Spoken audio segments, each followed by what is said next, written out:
donc le cas de Abdou Nguer moom placé nañu ko en garde à vue actuellement. Simon bàyyi nañ ko mu dem mais dañ ko placé sous contrôle judiciaire. waaw xam nga Simon man xawma ko personnellement dama ko daa gis ci télévision bi nuru na ku dal ku yaru xam nga boo seetee catholique yi ñaare nañ ko wax rek souvent dañuy dal te dañuy yaru respecter nit ñi noonu lañu mel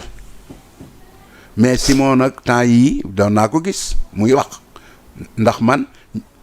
Sen TV ñaare man laa ëpp lu may xool ndax Sen TV boo bëggee ree rek xool ko man dama koy xool pour ree. mais père lan moo tax ngay xool Sen TV pour ree. déedéet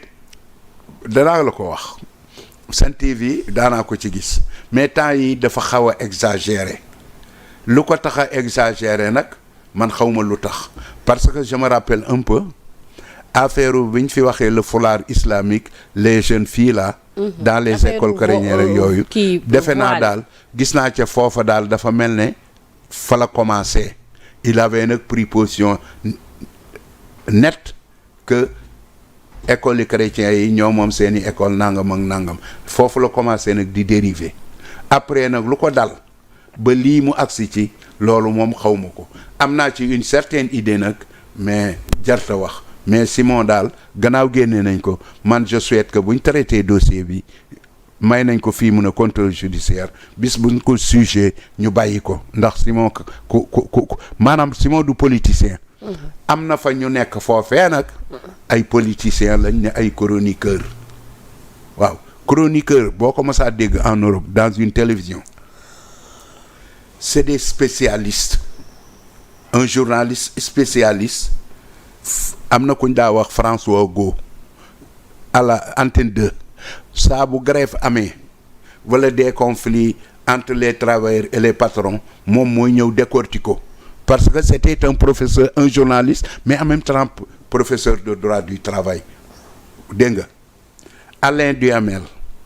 c'était un journaliste mais en même temps professeur à Sciences Po une grande école Jean-Pierre Elkabbach ak Etienne Moussot ñooñu c'est des spécialistes kuñ ci woo la ngay wax xam nga ko te spécialiste nga ca la ngay wax ñooñu ñooy chroniqueur c'était pas nag des professeurs c'était en même temps des journalistes mais des chroniqueurs ndax am nañ beneen métier à côté waaye fii Sénégal ngay gis ku dagge ca langue ga xamul A xamul B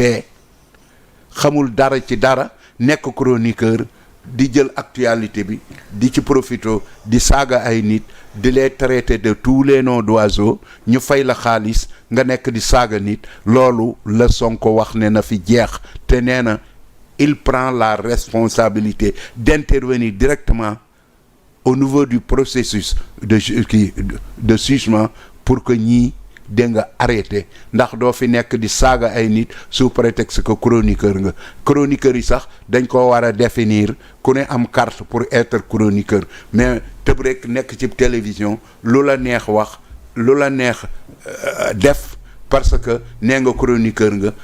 du dëgg du yoon te la sax boo ko defee normalement ki def émission bi télévision bi invité la ak borom télévision bi mën nañ ko def une loi pour le mettre devant ses responsabilités ñi moom plateau de télévision ak télévision yi ñoom la ndax ku ci am télévision bis boo ko saagaa mu dàq la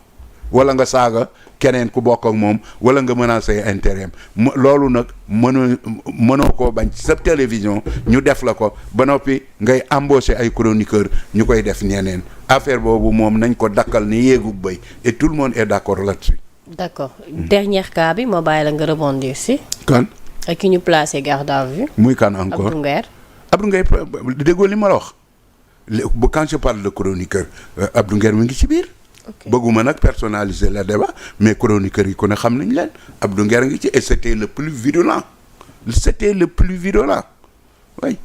ba Abdou Nguer bëggoon naa ko woo sax waxtaan ak moom ci loolu parce que damaa dégg bis mu naan sama mayaay la dëkk te mayaay ñun naari karam darmanko yi ñoo ko moom. bëggoon naa ko woo waxtaan ak moom laaj ko fu mu dëkk ci mayaay dégg nga waxtaan ak moom ndax bu fekkee mayaay la dëkk normalement sama mbokk la war a doon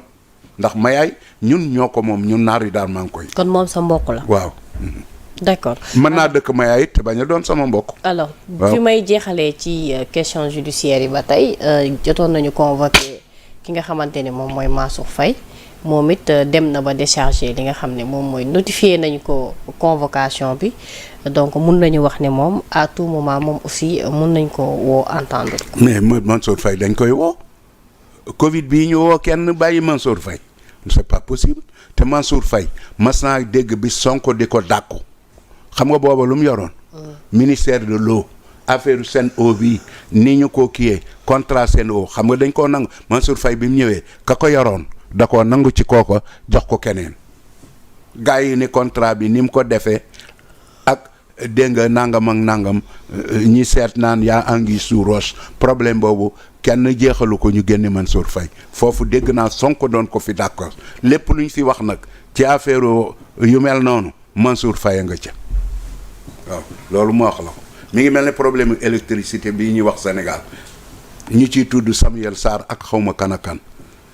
depuis la mort de maître Sey ba tey jii lépp lu ñu wax ci Sénégal muy affaire mbuxum ak ndëngate Samuel Sarr tudd nañ ko ci est-ce que moo def est-ce que defut mais tudd nañ ko ci je me rappelle un chèque de 7 milliards boo xam ne bii Sénégal xaalis Sénégal la woon Samuel Sarr li c'est un excédent de trésorerie jël ko placé ko au niveau de la France des agents de la Sénélec ñëw wax ko Moustapha Niasse ñëw wax ko bureau politique ñu def ci communiqué Samuel Sarr daal di daw indi kii ba indi xaalis ba indi chèque 7 milliards ba te chèque 7 milliards ba booba Macky moo nekk defe naa ministre de l'énergie dafa saaga Macky Sall saaga waale ci ñun AFP boole ko dafa saaga ndax Samuel Sarr xam ngeen ni mu mel deuxièmement bërki démb chèque boobu ko Wade joxoon combien de milliards la 1 milliard la fàtte woon ngeen ko ñu ne Wade ko koy jaar mu jaar ci sama kii la ko jox waa ji ki sant si la Aïdara Sylla la ko jox Aïdara Sylla jëneb chèque ba indi ko fii Ndakaaru chèque bi def tolle boo xam ni kenn xamut lan la donc Samuel Sarr moom lépp loo xam ne xew na ci Sénégal depuis